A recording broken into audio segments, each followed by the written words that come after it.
Press the bell icon on the YouTube app and never miss another update.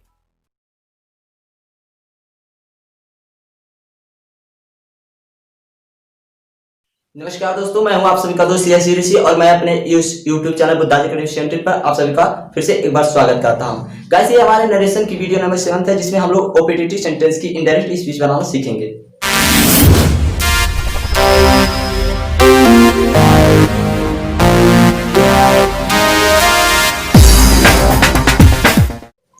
So guys, ओपेटिटिव sentence की indirect speech बनाने से पहले, video को start करने से पहले हम लोग ओपेटिटिव सेंटेंस के बारे में जान लेते हैं। ओपेटिटिव सेंटेंस क्या होता है गाइस? ओपेटिटिव सेंटेंस वे वाक्य होते हैं गाइस जिनमें इच्छा, आशीर्वाद, प्रार्थना या अभिशाप का भाव शो करता हो, उसे हम ओपेटिटिव सेंटेंस कहते हैं। तो गाइस, इन वाक्यों की हम इनडायरेक्ट स्पीच किस प्रकार बनाएंगे, इसके लिए थोड़ा सा हम इनके रूल को स्टडी कर लेते हैं और इनके नियम को देख लेते हैं कि इनमें कौन सा रूल लागू होगा, कौन से नियम को हम फॉलो करेंगे। ठीक है, तो चलिए नियम स्टडी करते हैं। सो फ्रेंड्स, ये है ऑपेटिटिव सेंटेंस को इनडायरेक्ट स्पीच में बदलने के कुछ नियम, जो गाइस इस प्रकार हैं। पहला हमारा, सेंटेंस में इच्छा के लिए सेड के स्थान पर विष्ट, आशीर्वाद के लिए सेड के स्थान पर ब्लेस्ड तथा प्रार्थना के लिए सेड के स्थान पर प्रेड का प्रयोग किए जाते हैं। ठीक है, और रूल नंबर 2 है हमारा, कंजंक्शन के रूप में दैट का प्रयोग करते हैं।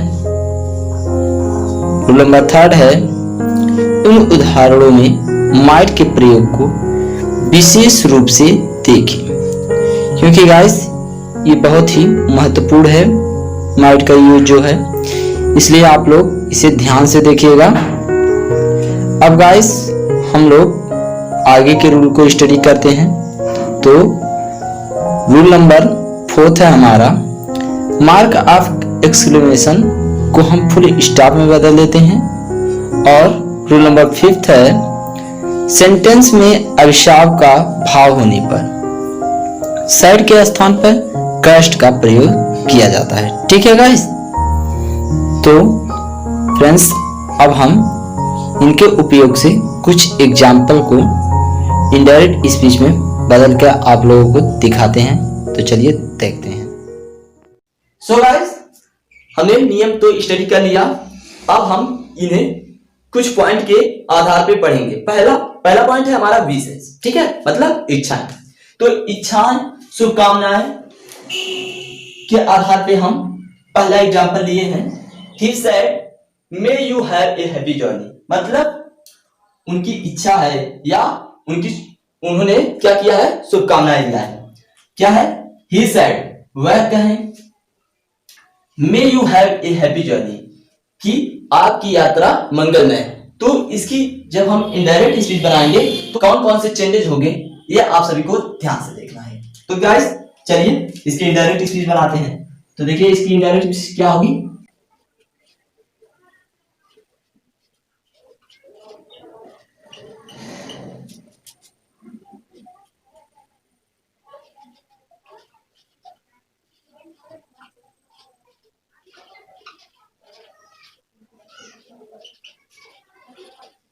ये कंप्लीट हुआ गाइस। इसकी इनडायरेक्ट स्पीच होगी, he wished that I might have a happy journey। So guys इसमें कौन कौन से चेंजेस हुए हैं वह मैं आप सभी को बता देता हूं। गाइस हमने इसमें शुभकामनाएं या इच्छाएं व्यक्त की जा रही हैं, तो हमने क्या किया है, सैड को विश्ड में कन्वर्ट कर दिया है और कनेक्टेड दैट से दोनों क्लॉजों को जोड़ा है और हमने यू को आई में कन्वर्ट किया है। किस तरह गाइस, हम यहां पर ऑब्जेक्ट माने हैं। ऑब्जेक्ट माने हैं, किसे माने हैं गाइस? मी को, मतलब ही सेड मी, वह मुझसे कहे। तो इसे हमने मी यहां पर जब माना है तो मी को हमने आई में कन्वर्ट किया। क्या किया है, जब यहां मी होगा तो हम आई को सेकंड पर्सन प्रोनाउन को किसके अनुसार चेंज करते हैं, ऑब्जेक्ट के अनुसार, रिपोर्टिंग वर्ब के ऑब्जेक्ट के अनुसार। तो जब हमारे यहां मी है तो यहां पर आई हो गया। ठीक है, और हम मे को हमेशा माइट में कन्वर्ट करते हैं। ये हमने आपको नरेशन की वीडियो नंबर 1 में बताया था। अगर आप लोगों ने नरेशन की वीडियो नंबर 1 नहीं देखा है तो हमारे लेफ्ट साइड में एक आई आइकन दिख रहा होगा, उस पर क्लिक करके आप सभी लोग हमारे नरेशन की वीडियो नंबर फर्स्ट को देख सकते हैं। ठीक है, उसके बाद बाकी क्लास को हमने वैसे ही उतार दिया है और जो मार्क ऑफ एक्सक्लेमेशन होता है उसे हमने इनडायरेक्ट स्पीच में हटा दिया है और उसकी जगह पे हमने फुल स्टॉप का यूज किया है। इस तरह के चेंजेस हुए हैं गाइस। तो चलिए अब हम एक और एग्जांपल देखते हैं विशेष में। सो फ्रेंड्स देखिए, ये हमारा सेकेंड एग्जांपल है। The saint said to me may you leave the, मतलब साधु ने कहा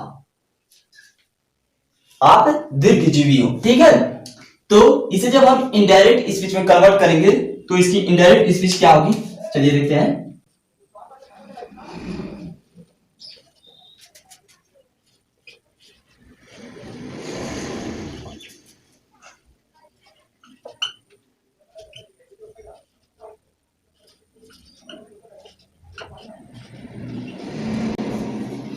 सो गाइस, ये है इसकी indirect speech.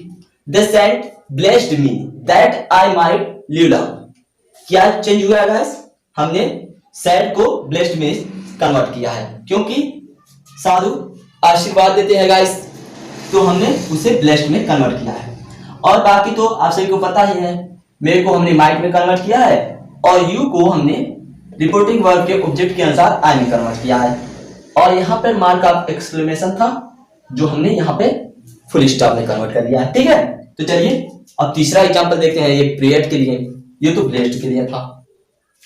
So friends third example देखते हैं। थर्ड एग्जांपल है हमारा, the preacher said to me may God help you. So guys, इसकी इनडायरेक्ट स्पीच क्या होगी, चलिए देखते हैं।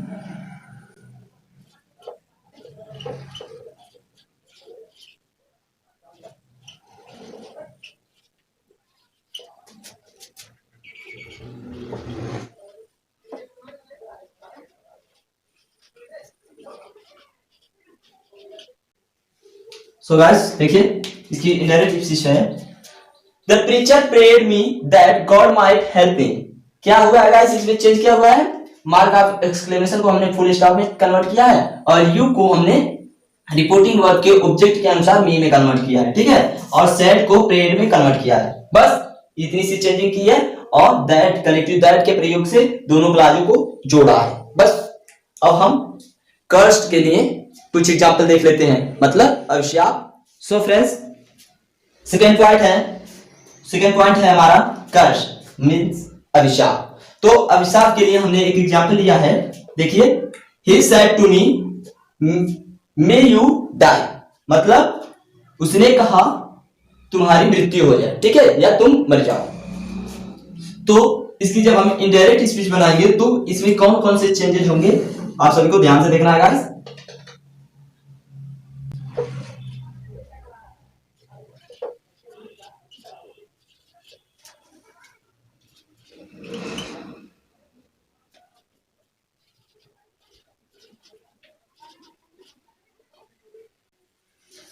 इस तरह से इसकी इनडायरेक्ट स्पीच बनेगी। He cursed me that I might die। क्या हुआ है गाइस, चूंकि ये अभिशाप के लिए है तो हमने सैड को कर्स में कन्वर्ट कर दिया है और कनेक्टिव दैट से दोनों क्लासों को जोड़ा है और मे को माइट में हम कन्वर्ट करते हैं, ये तो हमने बहुत पहले आप सबको बताया था। और यू को हमने रिपोर्टिंग वर्ब के ऑब्जेक्ट के अनुसार आई में कन्वर्ट किया है। बस अब चलिए एक और एग्जांपल देख लेते हैं कर्स के लिए, ताकि आप सभी को अच्छे से समझ में आ जाए। सो गाइस दूसरा एग्जांपल है हमारा कर्स में, Robinson Crusoe said cursed be the day when I was born. ठीक है, सो इसकी जब हम इनडायरेक्ट स्पीच बनाएंगे तो इसमें कौन कौन से चेंजेस होंगे आप सभी को ध्यान से देखना है। तो देखिए,